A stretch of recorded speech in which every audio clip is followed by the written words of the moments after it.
Welcome back dear children. 10th class का नया topic हम शुरू करने जा रहे हैं। बायो से ये चैप्टर मैं ले रहा हूँ। चैप्टर का नाम है हेरिडिटी एंड एवोल्यूशन और ये पहला पार्ट होगा। और अगर आप प्रैक्टिकली देखेंगे तो आज जो हम चीज़ें करने जा रहे हैं, जो टॉपिक्स हम करने जा रहे हैं, वो बेसिकली कुछ इम्पॉर्टेंट टर्म्स हैं जो हेरिडिटी और एवोल्यूशन में बहुत बार इस्तेमाल में आने हैं या रिप्रोडक्शन चैप्टर करते दौरान आपने बहुत बार वो टॉपिक्स जो हैं वो पढ़े हैं। आपको याद होगा जब मैं आपको रिप्रोडक्शन चैप्टर समझा रहा था तो रिप्रोडक्शन चैप्टर में मैंने आपको types of reproduction, sexual reproduction, asexual reproduction पढ़ाया था।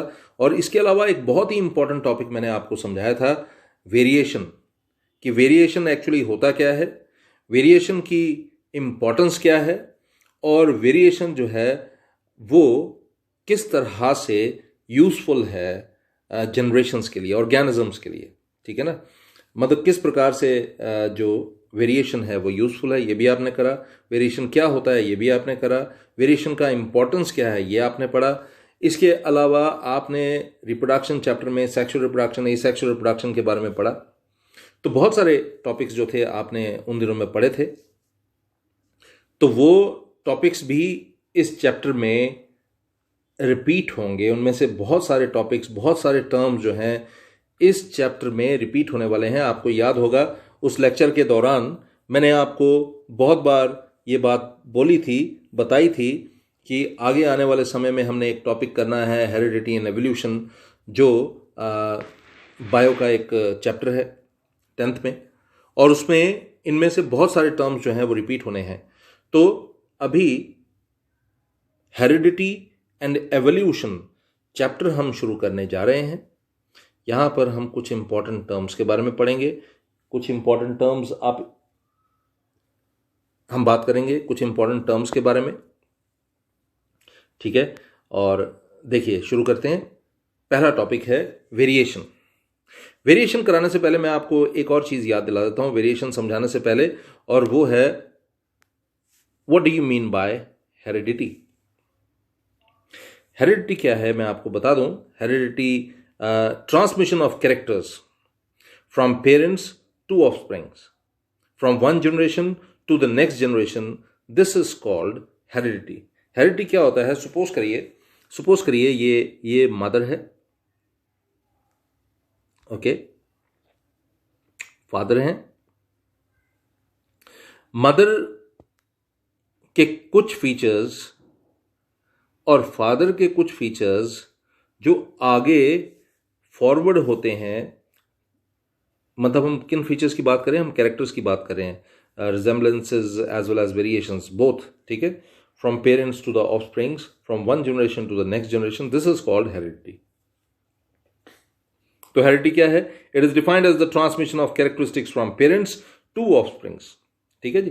तो ये जो ऑफस्प्रिंग होता है इसके अंदर मदर से भी ट्रेट्स आते हैं, ठीक है जी, फादर से भी कुछ कैरेक्टरिस्टिक्स जो हैं वो आती हैं। ओके, आगे बढ़ते हैं, बात करते हैं। देखिए मैं आपको एक और बात बता दूं, अभी जो आप टॉपिक पढ़ रहे हैं ये बेसिकली टर्म्स हैं, तो इन टर्म्स को मैं थोड़ा सा एक्सप्लेन करूंगा और आपको समझाने की कोशिश करूंगा कि ये एक्चुअली होते क्या हैं। ठीक है जी। उसके बाद हम बात करते हैं जेनेटिक्स की।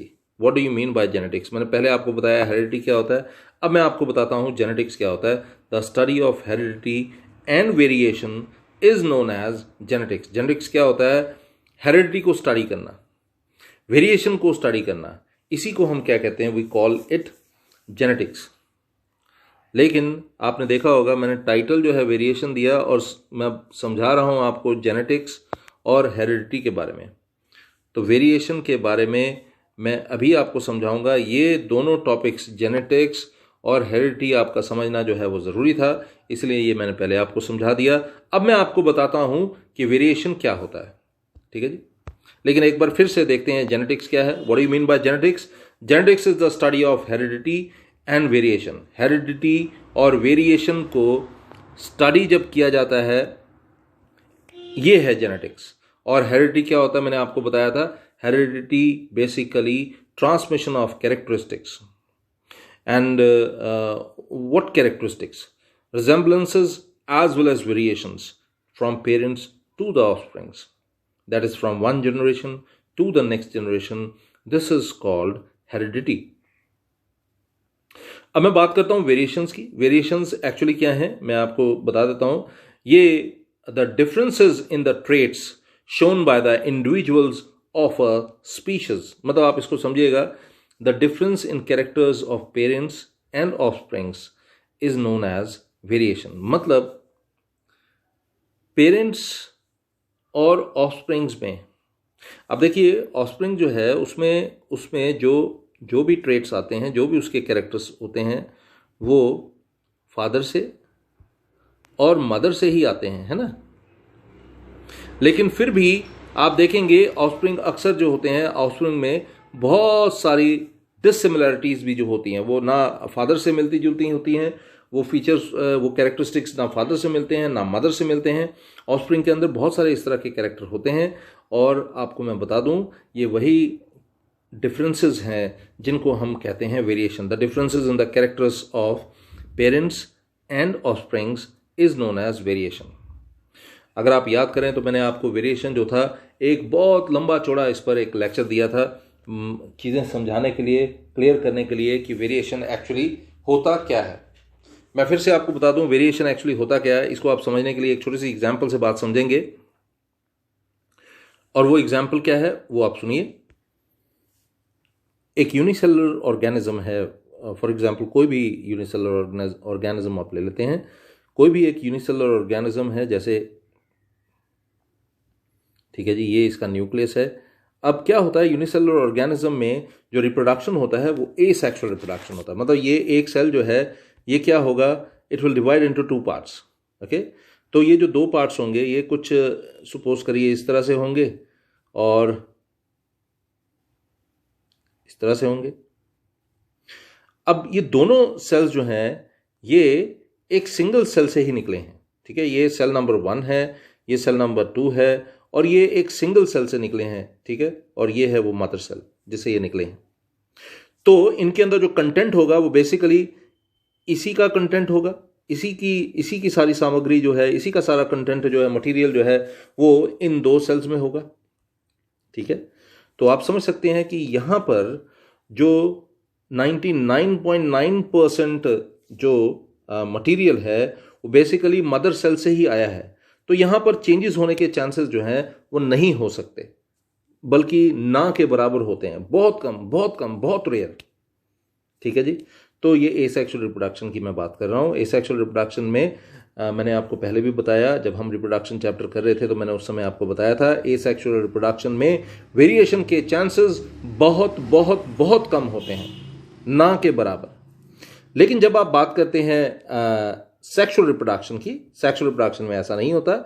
सेक्सुअल रिप्रोडक्शन में मैंने जैसा आपको बताया, एक मदर होती हैं, एक फादर होती हैं, 2 डिफरेंट फैमिली से आई होती हैं. हमारे देश में तो ऐसा ही होता है, आपको पता है. मदर जो है और फादर जो है वो 2 डिफरेंट फैमिलीज को बिलोंग करते हैं. तो मदर जो है, ठीक है जी, मदर के अंदर जो कंपोजिशन है उनका सेल का, जीन्स का जो सेट है, या ये सारी चीज़ें जो है ये डिफरेंट होती हैं. ठीक है जी, तो कुछ पार्ट जो है मदर से आता है, कुछ पार्ट जो है फादर से आता है.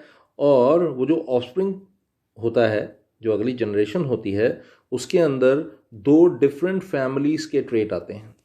2 डिफरेंट फैमिलीज जो हैं, मतलब 2 डिफरेंट फैमिलीज को बिलोंग करने वाले लोग, उनमें से एक मदर है और दूसरे जो हैं वो फादर हैं. तो इनका मिक्सचर जो है वो क्या आता है, ऑफस्प्रिंग आता है. बहुत सारी क्वालिटीज़ जो हैं मदर से आती हैं, बहुत सारी प्रॉपर्टीज़ जो हैं, कैरेक्टरिस्टिक जो हैं फादर से आती हैं, और एक नए सेट की फॉर्मेशन होती है जिसको हम बोलते हैं ऑफस्प्रिंग, है ना. तो ऑफस्प्रिंग के अंदर मदर के भी फीचर्स हैं, कैरेक्टर्स हैं, कैरेक्टरिस्टिक्स हैं, और फादर के भी फीचर्स हैं, फादर के भी कैरेक्टरिस्टिक्स हैं. तो ये ब्लेंड है एक्चुअली. ऑफस्प्रिंग यहाँ पर जो है ब्लेंड है. हम किसकी बात कर रहे हैं, मैं अभी आपके लिए बात कर रहा हूँ सेक्सुअल रिप्रोडक्शन के कारण जिन ऑफस्प्रिंग की फॉर्मेशन होती है. यहाँ पर वेरिएशन के चांसेस जो हैं वो ज़्यादा होते हैं. अगर आपको इसमें किसी भी प्रकार का डाउट है और आपने पहली बार मेरा लेक्चर सुन रहे हैं, तो आप रिप्रोडक्शन टॉपिक जो है मेरे द्वारा जो डिलीवर किया गया था लेक्चर, उसको आप देखिए, आपको ज़्यादा अच्छे से समझ आएगा। मैं थोड़ा सा आगे बढ़ता हूँ, मैं आपको बताता हूँ वेरिएशन जो है वो दो टाइप के होते हैं। एक को हम बोलते हैं सोमैटिक वेरिएशन, दूसरा जो है गेमेटिक वेरिएशन है। Somatic variation and gametic variation. तो सोमैटिक वेरिएशन क्या होता है पहले वो देख लेते हैं। सोमैटिक वेरिएशन जो है it occurs in somatic cells.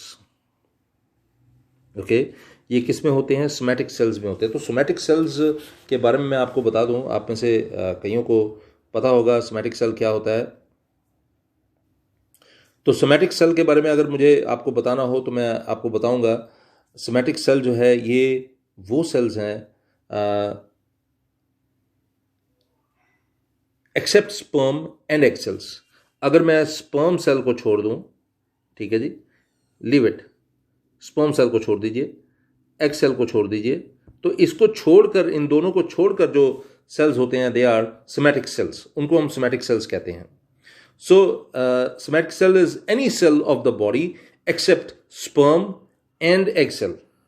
तो स्पर्म सेल मत लीजिए, एग सेल मत लीजिए, उसके अलावा जो सेल्स होंगे we call those cells somatic cells. Somatic cells के कुछ कैरेक्टरिस्टिक फीचर्स मैं बताता हूं आपको। ये डिप्लॉयड होते हैं। ओके, आपको याद होगा रिप्रोडक्शन चैप्टर में मैंने हैप्लॉयड और डिप्लॉयड दो टर्म्स आपको बताए थे। ये डिप्लॉयड होते हैं, इसका मतलब क्या होता है? That they contain two sets of chromosomes, one inherited from each parent. इसको मैं फिर से आपको समझाने की कोशिश करता हूं, आप ध्यान से इसको समझिएगा। जैसे अगर फादर हैं, मदर हैं, आपको पता है 2n क्रोमोसोम्स होते हैं, ठीक है। फादर से n क्रोमोसोम आएंगे और मदर से भी n क्रोमोसोम्स आएंगे, और ये किसकी फॉर्मेशन करेंगे? n+n 2n। मैं फिर से आपको समझाता हूं, आप ध्यान से समझिएगा। फादर जो हैं उनसे n क्रोमोसोम आने वाले हैं, ठीक है जी। मदर से भी n क्रोमोसोम्स आने वाले हैं, और इस तरह से ऑफस्प्रिंग जो है उसमें n+n क्रोमोसोम्स होंगे, दैट इज 2n क्रोमोसोम्स। तो somatic cells are diploid, meaning that they contain two sets of chromosomes, one inherited from each parent. दो टाइप जो मैं two types of somatic cells मैं आपको बता देता हूँ। Bone cells, liver cells. Bone cells, liver cells, ये मैं आपको दो टाइप बता रहा हूँ सोमैटिक सेल्स के, ठीक है। और इसके अलावा मैं आपको एक और चीज़ बताता हूँ, वो ये है कहाँ पर ये मिलते हैं। Every other cell type in the mammalian body, apart from the sperm and ova, the cells from which they are made, and undifferentiated stem cells is a somatic cell. Already मैं आपको बता चुका हूँ, internal organs, skin, bones, blood, connective tissue are all made up of somatic cells. And what occurs in somatic cells, you must be knowing this. What occurs in somatic cells in multicellular organisms, जैसे हम हैं, mitosis ये type है cell division की, आपको पता है। Mitosis only occurs in somatic cells, which comprise all cells in an organism excluding germ cells. ठीक है जी। तो ये है सोमैटिक वेरिएशन के बारे में मैंने जो बताना था, उसमें कुछ टर्म्स जो है वो यूज में आई, वो मैंने आपको बताया। मैं फिर से आपके लिए बता देता हूँ सोमैटिक वेरिएशन क्या होता है।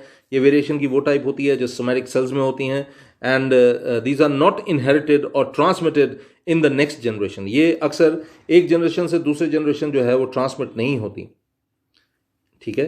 So they are also known as acquired traits. इसलिए इन ट्रेट्स को, इन फीचर्स को, इन कैरेक्टर्स को we also call them somatic variation.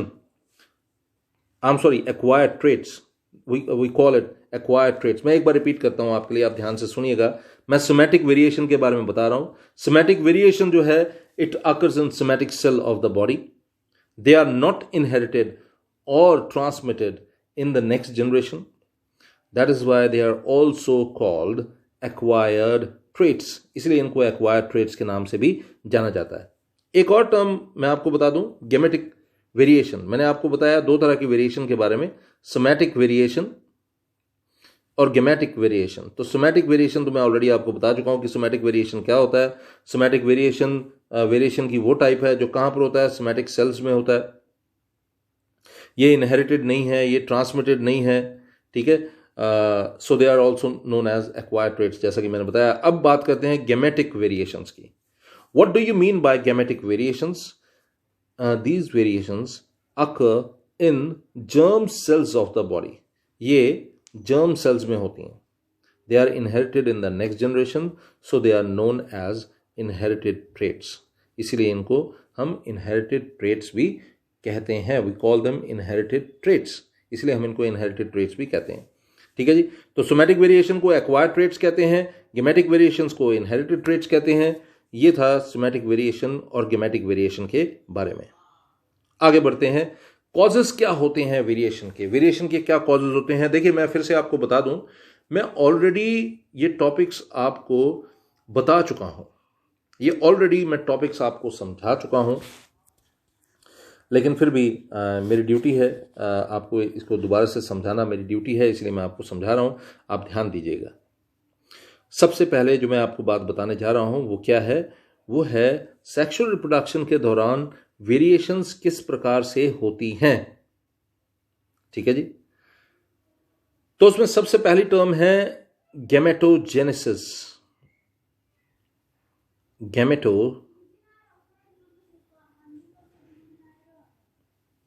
Genesis, मुझे माफ़ कीजिएगा, ये सारा इकट्ठा है, ठीक है जी। ये सारा जो है इकट्ठा है, मैं इकट्ठा नहीं लिख पाया, मैं फिर से आपको लिख कर दिखाता हूँ। ये टर्म जो है ये है गैमेटोजेनेसिस। आप देख पा रहे होंगे गैमेटोजेनेसिस। गैमेटोजेनेसिस क्या है?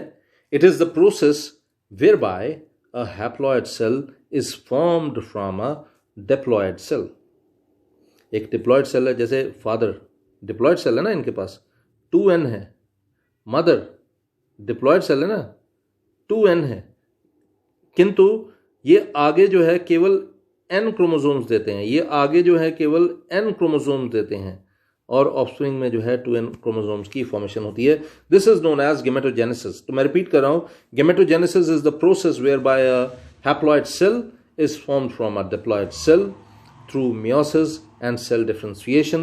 Gametogenesis in the male is known as spermatogenesis, ठीक है, याद रखिएगा, इसको हम spermatogenesis कहते हैं। किसको कह रहे हैं हम? Gametogenesis in male, it is also known as spermatogenesis, ठीक है, and produces spermatozoa, ठीक है। क्या प्रोड्यूस करता है ये spermatozoa प्रोड्यूस करता है। Gametogenesis in the female is known as oogenesis and results in the formation of ओवा। मैं फिर से रिपीट कर रहा हूं आपके लिए, आप ध्यान दीजिएगा। गैमेटोजेनेसिस के बारे में हम बात कर रहे हैं। गैमेटोजेनेसिस का प्रोसेस जो है उसमें हैप्लॉयड सेल जो है उसकी फॉर्मेशन होती है डिप्लॉयड सेल से, मियोसिस से, ये भी आपने याद रखना है, एंड सेल डिफरेंशिएशन। गैमेटोजेनेसिस जो मेल में होती है इसको स्पर्मेटोजेनेसिस कहते हैं। और क्या प्रोड्यूस होता है इसमें? स्पर्मेटोजोआ प्रोड्यूस होता है। और गैमेटोजेनेसिस जो फीमेल में होती है इसको oogenesis बोलते हैं। और इसमें किस चीज़ की फॉर्मेशन होती है? ओवा की फॉर्मेशन होती है। तो कॉजेस क्या होते हैं वेरिएशन के? मैं आपको वो बता रहा था। तो उसमें सबसे पहला नाम जो था मैंने आपके लिए लिया गैमेटोजेनेसिस का, ठीक है जी। खैर, कॉजेज ऑफ वेरिएशन हम बात कर रहे हैं तो देखिए, the most common cause of variations are mutation, recombination and random mating. Mutation के बारे में तो आपने सुना भी होगा। Mutations alterations in genetic material को बोलते हैं। जैसे किन्हीं स्पेशल कंडीशंस में कोई ऑर्गेनिज्म को रखा गया और आपने सुना होगा ये कि उसका साइज चेंज हो गया, उसका शेप चेंज हो गया। जैसे आपने एक मूवी देखी होगी गॉडजिला मूवी में वो जो लिजर्ड है वो म्यूटेशन के कारण ही इतनी भयंकर बन चुकी होती है, ठीक है जी। म्यूटेशन का मतलब ये होता है जेनेटिक मटेरियल में बुरी तरह से चेंजेस आना, बहुत बुरी तरह से चेंजेस आना, जिसके कारण वो बॉडी जो है उसकी शेप चेंज हो जाती है, उसका साइज चेंज हो जाता है और बहुत सारी चेंजेस आपको देखने को मिलती हैं। खैर, दूसरी बात मैंने बताई गैमेटोजेनेसिस के बारे में, मैं आपको फिर से एक बार रिपीट कर दूं। कॉजेज ऑफ वेरिएशन में मैंने पहला आपको जो बताया वो था म्यूटेशन, ठीक है, और बहुत सारे आपको, जैसे मैंने आपको बताया गैमेटोजेनेसिस के बारे में। इसके अलावा crossing over during meiosis, meiosis के दौरान जो क्रॉस ओवर होता है उसमें भी जो है वेरिएशन जो है उसके चांसेस जो है बढ़ जाते हैं। रिकॉम्बिनेशन और crossing over is one of the important reason for variation. और इसमें क्या होता है, it is the exchange of chromosome segment at the time of gamete formation. Gamete formation के दौरान यहां पर क्या होता है, एक्सचेंज होता है क्रोमोसोम सेगमेंट्स का, ठीक है जी। लेकिन ये कब होता है, मैं फिर से आपको बता दूं, गेमीट फॉर्मेशन के दौरान। तो फिर से एक बार रिपीट करते हैं, देखिए ध्यान से। सबसे मेन और कॉमन कॉजेज जो हैं वो म्यूटेशन है, रिकॉम्बिनेशन एंड रैंडम मेटिंग है। तो इसमें मैंने आपको ये बताया भी है कि देखिए रिकॉम्बिनेशन जो है वो क्या है, it is crossing over, one of the important reason for variation. ये सबसे इंपॉर्टेंट रीजन है वेरिएशन में से। It is the exchange of chromosome segment at the time of gamete formation. तो अभी तक आपने क्या क्या पढ़ा, मैंने आपको वेरिएशन के बारे में समझाया, वेरिएशन से रिलेटेड कुछ टॉपिक्स मैंने आपको समझाए, वेरिएशन क्या होता है, सोमैटिक वेरिएशन, गेमेटिक वेरिएशन, इसके बारे में मैंने बताया। मैंने आपको जेनेटिक्स के बारे में बताया, हेरिडिटी के बारे में बताया, और फिर उसके बाद मैंने आपको सोमैटिक वेरिएशन को एक्सप्लेन किया, गेमेटिक वेरिएशन को एक्सप्लेन किया। फिर हमने बात की कॉजेज ऑफ वेरिएशन की, फिर हमने बात की ये अभी रह गया है इंपॉर्टेंस ऑफ वेरिएशन। तो अब हम इसके बारे में बात कर लेते हैं। इंपॉर्टेंस क्या है वेरिएशन की, it is the basis of heredity. Heredity का बेस ही जो है वो वेरिएशन है, okay. It is the basis of variation. आगे क्या है, it is the basis of heredity, it is the basis of evolution too. Evolution का भी बेस जो है वो वेरिएशन ही है। वेरिएशंस होंगे एक जनरेशन में, फिर दूसरे जनरेशन में, फिर तीसरे जनरेशन में, और कई जनरेशन्स में जो वेरिएशंस हो रही होती हैं, उसके बाद हम बहुत ज़्यादा मेजर चेंजेस जो हैं वो देख पाते हैं ऑर्गेनिजम्स के अंदर। इसी को तो हम बोलते हैं evolution, we call it evolution. It increases the chances of the survival of the organism according to the changing environment. मैंने आपको ये याद होगा, मैंने एक एग्जाम्पल देकर बात समझाई थी। डायनासोर्स के बारे में हम बात करते हैं, या बहुत सारे लिजर्ड्स के बारे में हम बात करते हैं, या बहुत सारे ऑर्गेनिजम्स के बारे में हम बात करते हैं जो आज से लाखों साल पहले ज़मीन के ऊपर मौजूद थी, अर्थ पर मौजूद थी, लेकिन आज वो मौजूद नहीं है।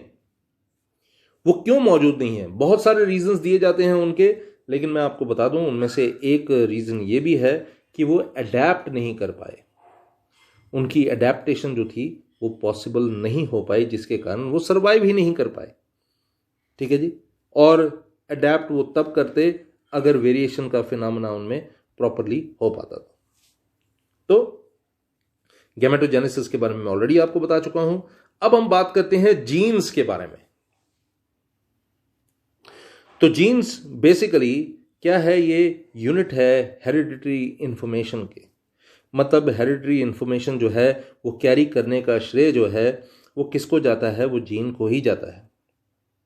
It occupies a fix position, इसका क्रोमोसोम के ऊपर एक फिक्स पोजीशन होती है, ठीक है जी। और आपको एक और मैं बात बताता हूं, ये बड़ी इंटरेस्टिंग है। जीन्स जो हैं वो अपने टारगेट्स को या जो इफेक्ट्स वो क्रिएट करना चाहते हैं वो कैसे अचीव करते हैं, they achieve it by directing the synthesis of proteins. कुछ प्रोटीन्स के सिंथेसिस को डायरेक्ट करके वो अपने टारगेट्स को या जो इफेक्ट्स या जो फीचर्स वो चाहते हैं उनको वो अचीव करते हैं। तो मैं फिर से बता दूं, जीन क्या है। जीन यूनिट है हेरिडिटरी इंफॉर्मेशन का, और ये ऑक्यूपाई करता है एक फिक्स पोजीशन क्रोमोसोम पे। और जीन्स की खास बात यह है, genes achieve their effects by directing the synthesis of proteins. इसके अलावा मैं आपको एक और चीज़ बता दूं कि जीन्स जो है वो ब्लूप्रिंट है for building the chemical machinery that keeps cells alive. Genes जो है वो ब्लूप्रिंट हैं जो एक जनरेशन से दूसरे जनरेशन में जाते हैं और सेल्स को जिंदा रहने में सबसे ज़्यादा इम्पॉर्टेंट रोल प्ले करने का काम जो है वो जीन्स का ही है, ठीक है जी। और बहुत सारी चीज़ें देखते हैं। देखिए इसमें एक इंपॉर्टेंट फैक्ट मैंने आपको बताया, बड़ा ही इंटरेस्टिंग फैक्ट है। Did you know that with 20,000 genes people have almost 11,000 fewer genes than water fleas. जो वाटर फ्लीज है उसमें और इंसानों में, अब इंसान जो है, did you know that with 20,000 genes, ध्यान से सुनिएगा, 20,000 genes, people have almost 11,000 fewer genes than water fleas. If the number of genes does not predict complexity, what does?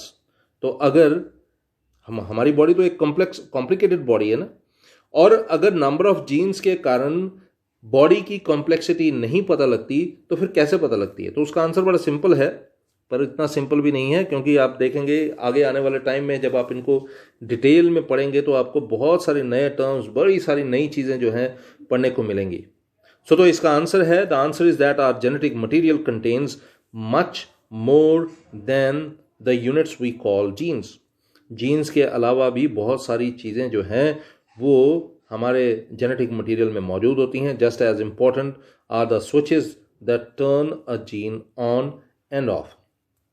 कुछ स्विचेस होते हैं जो जीन्स को ऑन करते हैं, जीन्स को ऑफ करते हैं। And how cells read and interpret genetic instructions is far more complex in people than in those water fleas. ठीक है जी, ये चीज़ें समझना जो है बहुत बहुत ज़रूरी है। खैर इतना डिटेल जो है वो आपके सिलेबस में नहीं है, लेकिन ये मैंने वैसे ही मुझे इंटरेस्टिंग लगा आपके लिए, आपको बताने के लिए, तो मैंने ये। चलते हैं थोड़ा सा आगे। अब हम बात करते हैं क्रोमोसोम्स के बारे में। बड़ी बार आपने क्रोमोसोम्स के बारे में पढ़ा, 9th में तो आपने क्रोमोसोम्स बहुत बार डिस्कस किया, बहुत बार इसके बारे में बात हुई। तो न्यूक्लियस के अंदर मौजूद लंबे लंबे थ्रेड लाइक प्रोजेक्शंस हैं जिनको हम कहते हैं क्रोमोसोम्स। और क्रोमोसोम्स जो है वो किससे बने होते हैं? डीएनए से बने होते हैं, प्रोटीन से बने होते हैं। और हर क्रोमोसोम जो है उसके अंदर लंबा सा मॉलिक्यूल होता है डीएनए का। एक चीज़ आपने ध्यान में रखनी है, हर जीन सेट जो है, each gene set is present as separate independent pieces. ठीक है जी। Each cell have 2 copies of each chromosome. हर क्रोमोसोम्स के 2 कॉपीज होते हैं हर सेल के अंदर, 1 each from male and female. ये तो मैं ऑलरेडी आपको बता चुका हूं, एक मेल की तरफ से आता है, एक फीमेल की तरफ से आता है। Every germ cell will take 1 chromosome from each pair and these may be of either maternal और paternal origin. When 2 germ cells combine, जब भी 2 जर्म सेल्स कंबाइन होते हैं, they will restore the normal number of chromosomes, है ना। इस अब जैसे n आए, एक से n आए, दूसरे से n+n जो है वो 2n हो गया, और ह्यूमन बींग्स में तो ऐसा ही होता है। ensuring the stability of the DNA of the species. Such mechanism of inheritance is used by all sexually and asexually reproducing organisms. ये तो था क्रोमोसोम्स के बारे में। अब आने वाले टाइम में मतलब नेक्स्ट लेक्चर जो होगा वो इससे भी ज़्यादा इंटरेस्टिंग होगा। बहुत सारे नए टॉपिक्स जो होंगे आपको जो पढ़ने हैं, जैसे let me tell you, genotype एक टॉपिक होगा, उसके बाद फेनोटाइप टॉपिक होगा, और एलेल्स के बारे में आपको पढ़ना है। और इसके अलावा और बहुत सारी चीज़ें, बहुत सारी इस तरह की चीज़ें जो हैं वो आपने पढ़नी है। आपने देखा जेनोटाइप के बारे में, जेनोटाइप बिल्कुल नया टॉपिक होगा आपके लिए। फेनोटाइप एक बिल्कुल नया टॉपिक होगा आपके लिए, और इसी तरह से एलेल्स जो टॉपिक है वो भी आपके लिए बिल्कुल नया होगा। आज के टॉपिक में जितना आपने पढ़ा वो एक्चुअली आप पहले भी पढ़ चुके हैं। आप पहले ही जीन्स के बारे में पढ़ चुके थे, क्रोमोसोम्स के बारे में पढ़ चुके थे, आपने गैमेटोजेनेसिस पढ़ा हुआ था, वेरिएशन क्या होता है, क्या कॉज होता है वेरिएशन का, क्या इंपॉर्टेंस होता है, ये आपने पढ़ा हुआ था। सोमैटिक सेल्स और सोमैटिक वेरिएशन के बारे में पता था, गैमीट्स के बारे में, गैमेटिक वेरिएशंस के बारे में आपको पता था, जेनेटिक्स क्या होता है, हेरिडिटी क्या होती है, ये सारी चीज़ें जो है ये आप ऑलरेडी जानते थे जो मैंने इसमें बताया।